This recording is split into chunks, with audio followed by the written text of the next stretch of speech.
London of the competition section of the LPD part of the IBA, and you did a keynote speech there. And I asked you to do that. I'm one of the co-chairs of the antitrust section of the IBA. And I asked you to do that because I feel that there is not enough connection between the human rights work that's going on here and all of those committees and sections in the legal practice division.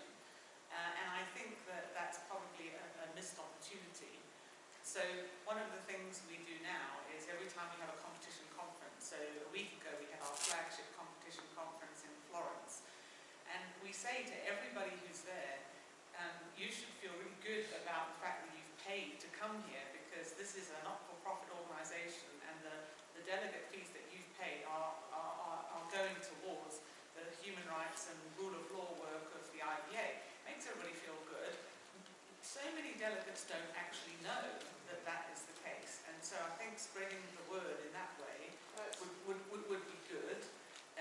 The other thing that occurs to me is the competition section has, thousands of members. They're all over the world. So taking an example of if you needed somebody to watch a trial in Turkey, I mean, we have Turkish law firms who have competition teams who I think would be really willing to go and spend a couple of hours watching a trial. So I feel, in summary, that the legal practice division is a really untapped resource for the Institute. That's really interesting. Let me just explain a number of things. Is that I think that the IBA has generally felt that they've kept us over to one side, and of course there are committees that are generated by the people who belong to the IBA, but they hold HRI over to one side because there will be times when the Institute will be criticising something that's happening somewhere, which may kind of not sit comfortably with a bar association, where we're criticising what's happening in Hungary and condemning what Orbán has done to his judiciary or something. And the IBA has the Hungarian bar as part of its association, and so they want to be able to say, listen, that statement that was put out about your president and so on, it wasn't us, it was her.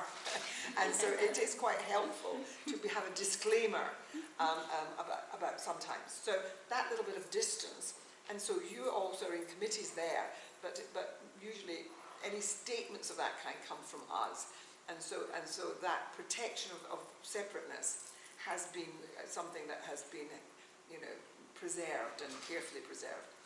The other thing is that I do have a concern, and that's why I'm so thrilled to hear you speaking about trying to get the word out, is that the sort of, if you like, the ecology of the, oh, thank you very much, you can hear my voice, it's funny. The ecology of the funding of the IBA is that you're right, it's a not-for-profit organisation, it holds a lot of money in reserve, a lot of money in reserve, but the monies that go to the HRI are not significant, but what used to happen was that individual members of the organisation would tick a box, and it meant they made a donation over to the HRI.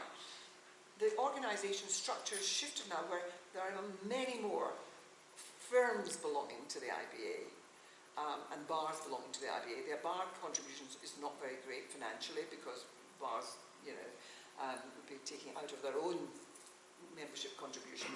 So, but is law firms being members is where the money comes from. And I don't know if there is a box to tick or how that works, basically. But we used to get additional monies from individuals ticking a box saying, I would like, £15 to go to the IBA for HRI for its work. And so I just think that it would be nice if we could find a way of the law firms or the special sections saying, we really do want to support this work because we care about it. And I think that most people in the IBA do care about it. Thank you. I think that's right. So I'm a partner in Baker McKenzie, which is a big global law firm that's very focused on and cares about, like every other law firm, cares about human rights.